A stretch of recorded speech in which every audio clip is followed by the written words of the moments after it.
أشهد أن لا إله إلا الله وحده لا شريك له وأشهد أن محمدا عبده ورسوله لا نبي بعده اللهم صل وسلم على نبينا محمد وعلى آله وأصحابه أجمعين ومن تبعهم بإحسان إلى يوم الدين.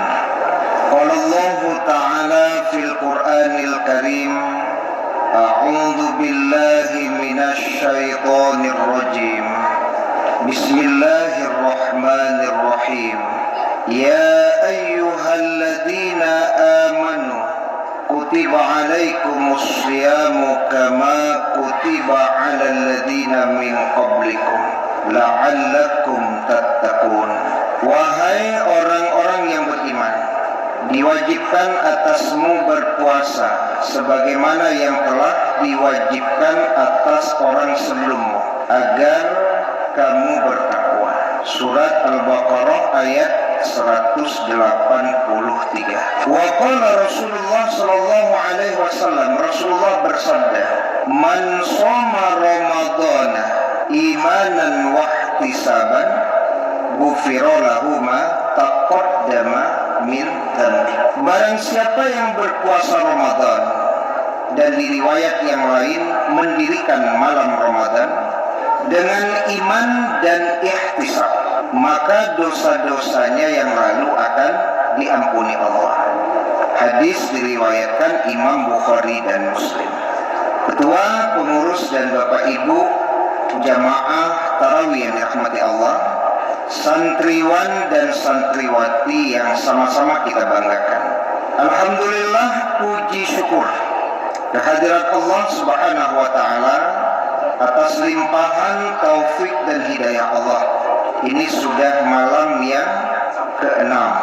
Puasanya sudah 5 hari, Ustaz. Kalau kece apa ibu lain doang nyuk ini, Ustaz. Itulah Ramadan. Karena ketika awal puasa Ramadan itu Allah wajibkan, Ramadan itu kan artinya memang panas yang bersangatan. Koda angin bu, sensasi Ramadan koda terasa. Iko di rumah basi, baik ke kantor joto basi, ibu di kantor basi, masih kasih loh. Ada masa cira basi loh. Jadi sensasi Ramadan ini kurang terasa. Kali lagi Bapak Ibu, justru panasnya hari inilah hakikat dari puasa Ramadan itu. Kemudian salawat dan salam kepada Nabi kita Muhammad sallallahu alaihi wasallam, keluarga beliau, sahabat beliau, pengikut-pengikut beliau yang mengikuti beliau dengan ihsan sampai hari kemudian. Semoga kelak di hari kiamat kita mendapatkan syafaat dari Rasulullah sallallahu alaihi wasallam. Bapak Ibu jamaah dirahmati Allah, kita kembali membahas pada malam hari ini hadis Rasulullah yang diriwayatkan Imam At-Tirmidzi. Hadis ini sering dibahas oleh para mubalik dan asatir. 3 golongan yang dinilai oleh Rasulullah adalah golongan yang merugi. Jadi kalau bahasa merugi ini hubungannya dengan kehidupan akhirat. Walaupun di dunia secara materi dia tidak mendapatkannya. Jadi kalau bahasa rugi itu adalah bahasa kerugian di akhirat, berkaitan dengan rahmat Allah, berkaitan dengan derajat, berkaitan dengan dihapusnya dosa. Jadi ruginya itu berkaitan dengan kehidupan akhirat. Maka ada 3 golongan yang disebutkan Rasulullah dalam sebuah hadis yang diriwayatkan Imam At-Tirmidzi. Yang pertama adalah radhima anfu rajulin man dzukirtu indahu falam yusalli alayya. Merugilah orang yang kalau disebut namaku maka dia tidak berselawat kepadaku. Kira-kira Bapak Ibu tadi mengucapkan selawat juga atau tidak? Itu kan tidak perlu dijawab. Tapi kira-kira seperti itulah boleh jadi selama ini gitu. Kalau disebut nama Nabi nanya, kalau tidak kan kadangan ya Allahumma sholli ala Muhammad wa ala. Tapi tidak bahaya kadangan, Pak. Jangan-jangan memang kita ini disifati pelit oleh Nabi. Bukti peliknya Pak, nama Nabi disebut ada di Rasulullah. Itu orang yang pelit. Namaku disebut, dia tidak berselawat. Maka ibu-ibu tadi yang tidak berselawat ketika nama Nabi disebut, boleh jadi disifati Nabi orang yang pelit. Atau gimana kita akan mendapatkan syafaat beliau di hari kiamat? Kita saja dinilai pilih. Maka Bapak Ibu jamaah yang dirahmati Allah Subhanahu wa taala, merugilah. Berarti rugikan dalam pemahaman untuk kehidupan akhirat tadi. Namaku disebut, dia tidak berselawat. Padahal dalam sebuah hadis yang sahih dijelaskan, man shalla alayya salatan wahidah sallallahu alaihi asyara salawatin. Kalau seseorang berselawat kepadaku satu kali saja, maka Allah akan berselawat kepadanya 10 salawat. Makna salawat Allah kepada makhluk adalah rahmat Allah yang Allah curahkan kepada makhluk. Coba bayangkan, hanya dengan satu salawat 10 curahan rahmat Allah berikan kepada kita. Makanya kalau kita tidak berselawat kepada Nabi ketika nama beliau disebut, rugi. Rugi tadi kan bukan masalah dunia, tapi kehidupan akhirat. Rahmat yang tercurah kepada teman kita 10, awalnya dapat. Nah 2 tadi, Pasudirce, Amboce. Berarti kalau 20 tuh, anak kawan mau tadi ini dapat. Malah dapat 20, ini dapat.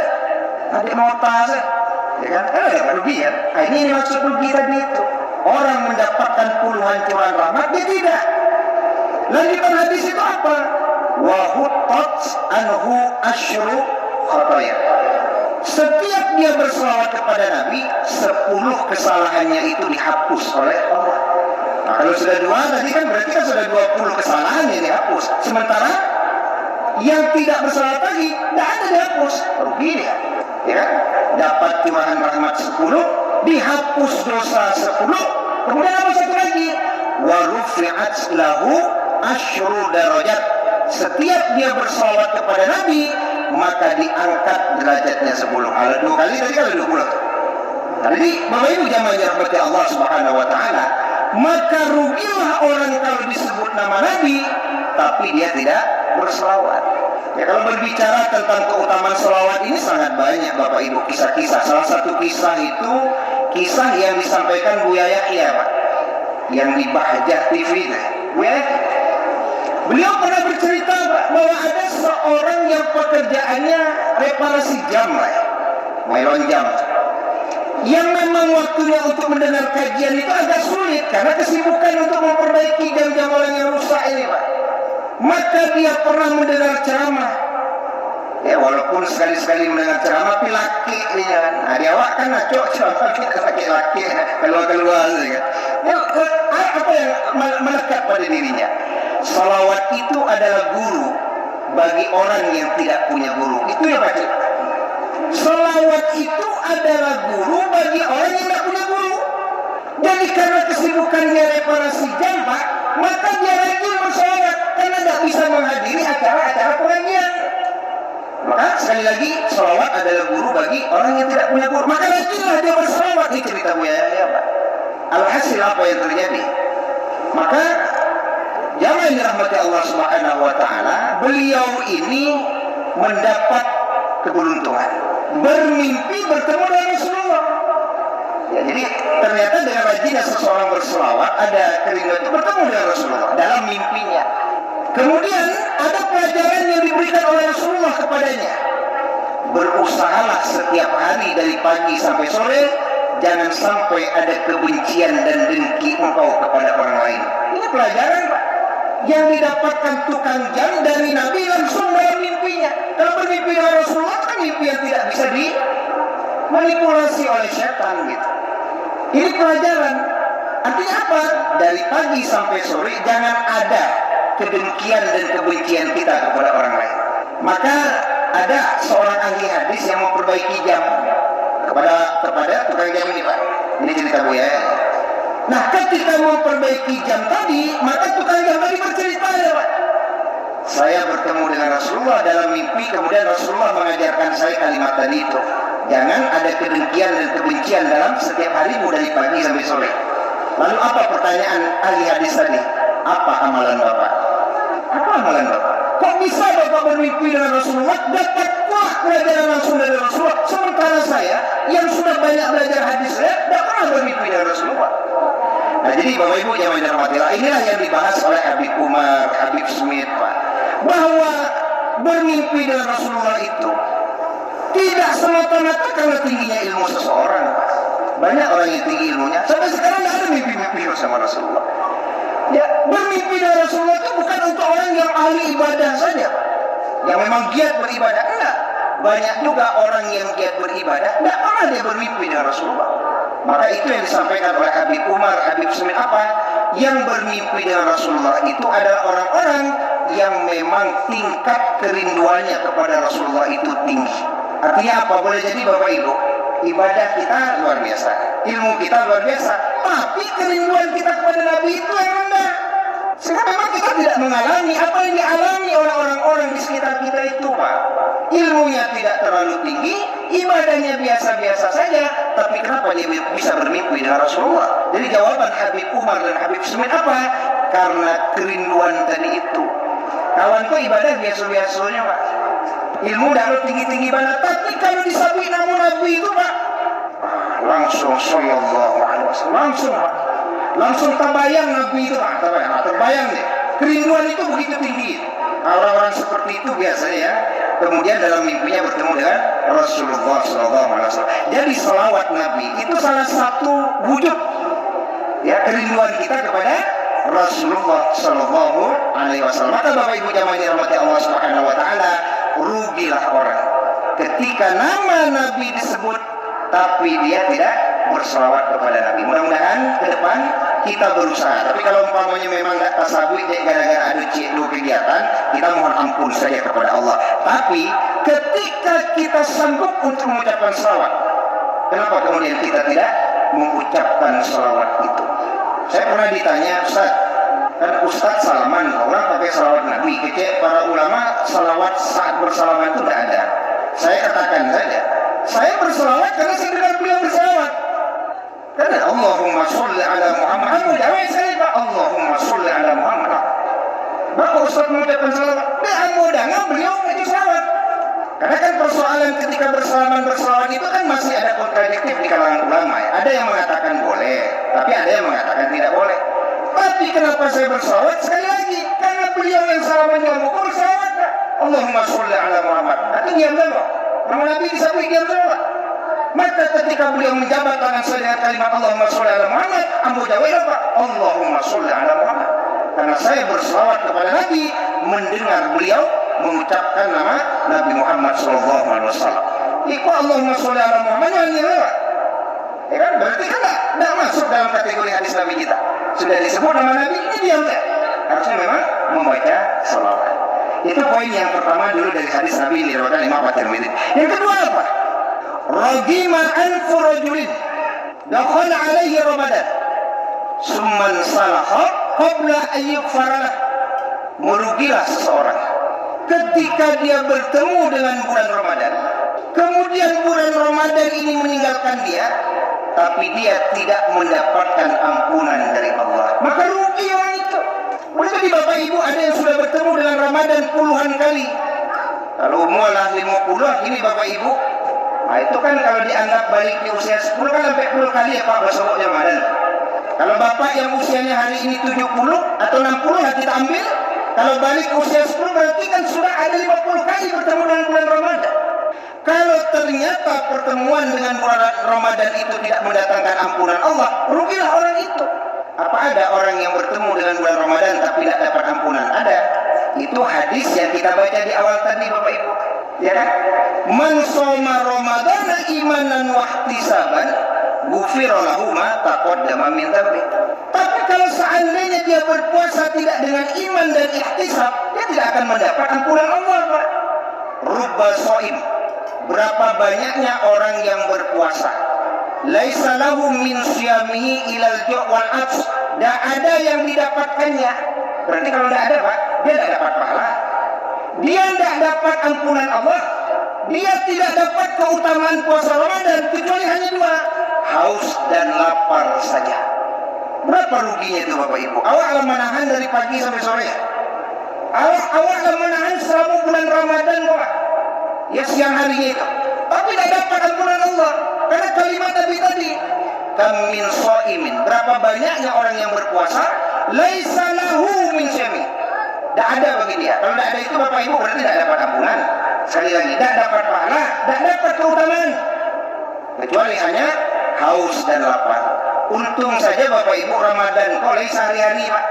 Kalau sempat Ramadan kok kolektif, rusak cie, selesai saudanya.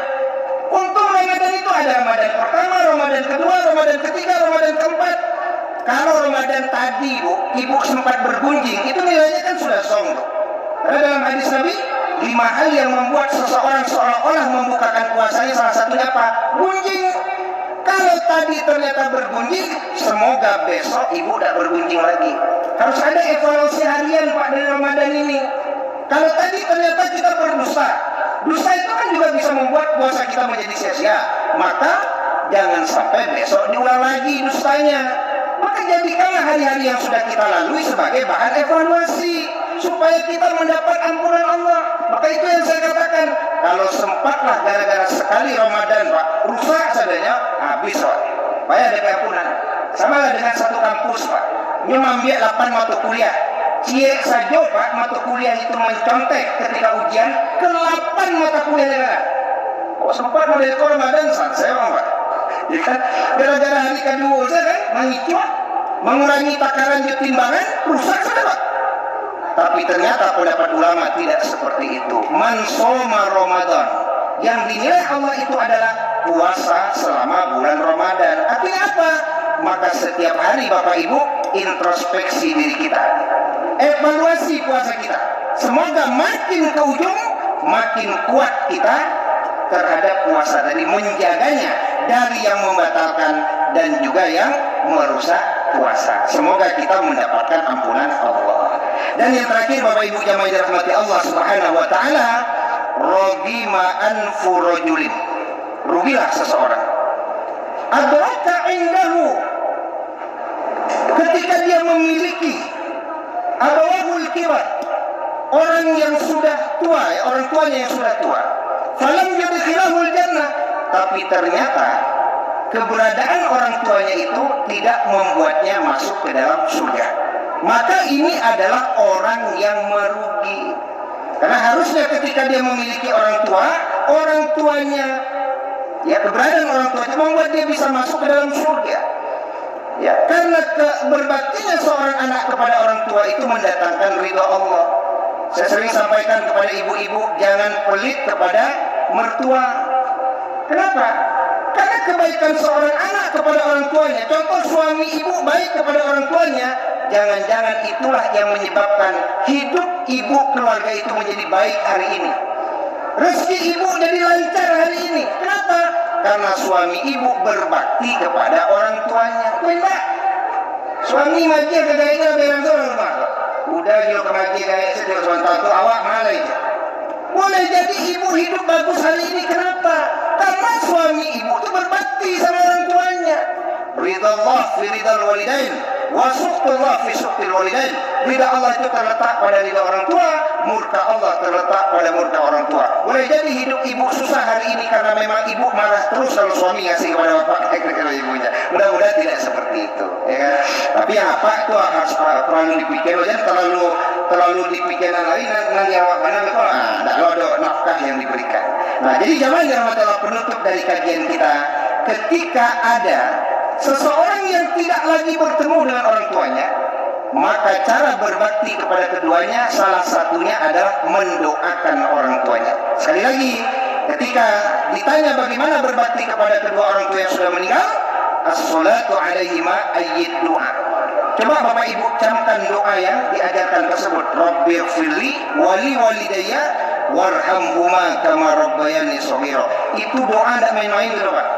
Ya Allah, ampuni dosa saya, dosa kedua orang tua saya, dan kasihanilah mereka sebagaimana mereka mengasihani saya di waktu kecil. 5 kali sehari semalam dibaca itu. Tak kedatang di Allah Pak. Makanya bagi anak yang boleh jadi di usia ketika orang tuanya hidup dia tidak mampu berbuat baik, hari ini orang tuanya sudah meninggal dunia, maka tetap doa itu dibaca, wujud bakti dia kepada orang tuanya. Kamu yakin? Ibu yang usianya 60 hari ini tidak ada lagi orang tuanya. Bapak yang hari ini usianya sudah 60, tidak ada lagi orang tuanya. Maka bapak ibu tetap membaca doa itu. Rabbighfirli wa li walidayya warhamhuma kama rabbayani shaghira. Semoga dengan doa tersebut, walaupun orang tua tidak ada lagi di sisi kita, ridha Allah akan senantiasa ada dalam kehidupan kita sampai nanti Allah masukkan kita ke dalam surganya Allah Subhanahu wa taala. Mungkin itu saja Bapak Ibu kajian kita malam hari ini. 3 golongan yang merugi, dalam pengertian tidak mendapatkan keutamaan, tidak dihapus dosa, dan tidak diangkat derajatnya. Semoga kita terjauh dari 3 golongan yang merugi ini. Subhanakallahumma wa bihamdika asyhadu an la ilaha illa anta astaghfiruka wa atubu ilaik. Wassalamualaikum